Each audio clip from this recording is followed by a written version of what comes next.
After setting it off for long, NASA is targeting to close September with a third launch attempt of the space agency's Artemis I Moon mission. Leaky seals were replaced that halted a launch attempt on August 29th of its new moon rocket. The new launch dates are uncertain too, to ensure that the repairs worked by filling up the rocket's huge tanks with liquid hydrogen and oxygen. NASA is pending an important fueling test of the Space Launch System, SLS. The safety waiver is from the U.S. Space Force, which handles range safety at Cape Canaveral, Florida, as per NASA Associate Administrator Jim Free. In this video, we dive into the details of how NASA will go back to the moon at the end of this month. Stay tuned. The countdown was scheduled for September 17th. The launch has been dragged for the third time as NASA went all out to launch the SLS rocket on August 29th. But the launch attempt was scrubbed due to weather concerns, a faulty valve, and problems bringing one of the rocket's engines to a proper pre-flight temperature. The September 3rd attempt was gone to drain after NASA could not contain a leak in the interface between the liquid hydrogen fuel line and the rocket's fuel tank. According to Jim Free, the issues that led to scrubbing the previous two launches have been addressed, including replacing a seal in the interface that led to the hydrogen leak on September 3rd. NASA has its hands full trying to get Artemis I ready for its third launch attempt, even with the FTS test waiver. Before NASA can attempt another launch, the space agency must test the seal in the interface by loading the rocket with liquid hydrogen fuel.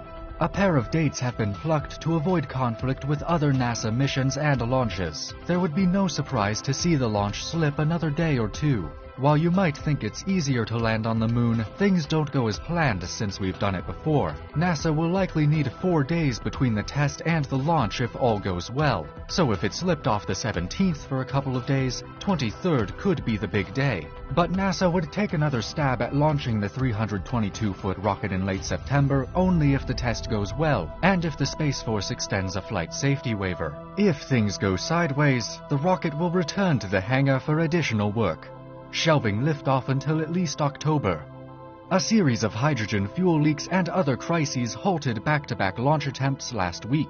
After installation and testing, the flight termination system was initially certified for 20 days. NASA then asked for and received an additional 5 days from Eastern Range, the part of the United States Space Force that oversees rocket launches from Florida to ensure the safety of people on the ground.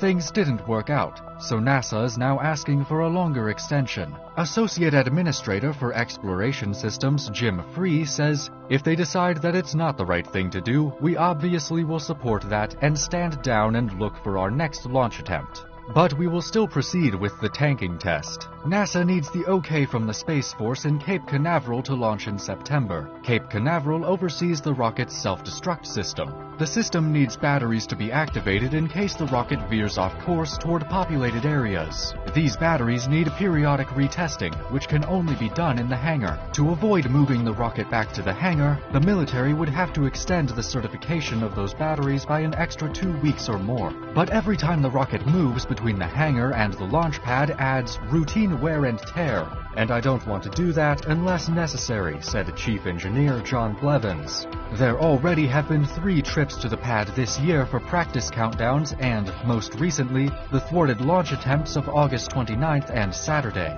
NASA also needs a waiver for the batteries in the rocket's flight termination system, which would ruin the vehicle if it went off course. The rocket or the Space Launch System would have to be rolled back to the vehicle assembly building for the flight termination system to be recharged and retested without the waiver. All of this calls for more delay in the launch attempt. To top it all, the 3-mile trip back to the building would add to the wear and tear on the rocket. Engineers are hopeful that fixing a pair of seals in the hydrogen fuel lines at the foot of the rocket should take care of any lingering leaks. The launch team plans a gentler approach to tanking as an extra precaution.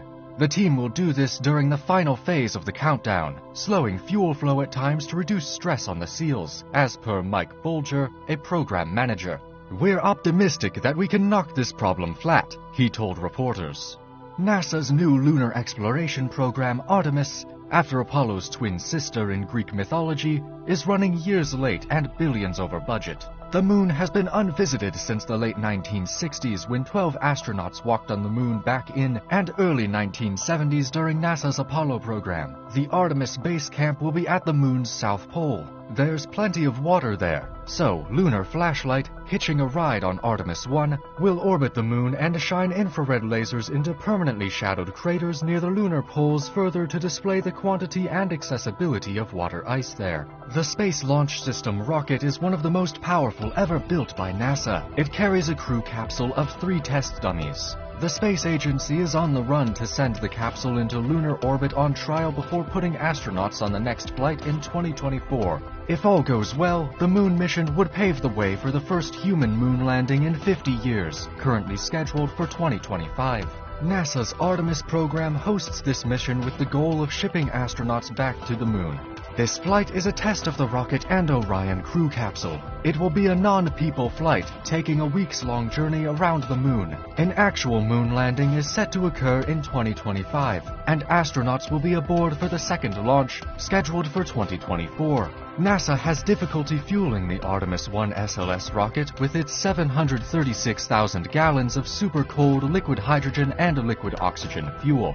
The agency is already 4 test runs down before the 2 launch attempts, which were called wet dress rehearsals. But not all boxes were checked during any of them. Bolger said the next fueling test will be used to check that the leak repairs worked. This is the first time we're operating this vehicle, Free said, adding that NASA saw fueling challenges during its Space Shuttle and Apollo programs. There are challenges when you try and do this. NASA's Artemis I launch dates of September 23rd and 27th should hopefully avoid conflict with that mission. Meanwhile, SpaceX is preparing to cast its next NASA astronaut crew mission, Crew 5, to the International Space Station on October 3rd. That's another constraint for when Artemis I can fly, Free said.